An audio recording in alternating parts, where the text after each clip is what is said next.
edhe kuptohet që secila shtazani ka karakteristikat e veta. Të gjitha ato që ka një ginekolog i propozon dhe të gjitha analizat që i ginekologu i propozon, kuptohet që propozohen për një qëllim që në fund të rezultohet me një poshnjë të shëndosh.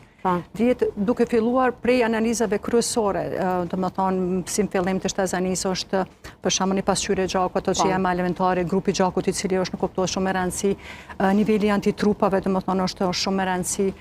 Pastaj për shembull janë edhe disa, unë i propozoj edhe çdo shtazanës edhe analizat e gjandrës tiroides, se e dim që gjandra tiroide është jashtëzakonisht e shprehur, domethënë në Kosovë, edhe për këtë arsye unë e kam parim që çdo shtazane në vizitën e parë ti propozoj edhe analizat e gjandrës tiroides, se të gjithë e dim domethënë se sa është e rëndësishme edhe një tabletë thjesht domethënë mundet jashtëzakonisht shumë me ndiku në zhvillimin e foshnjës. Përveç asaj, janë edhe disa analiza tjera të cilat ndoshta jo rregullisht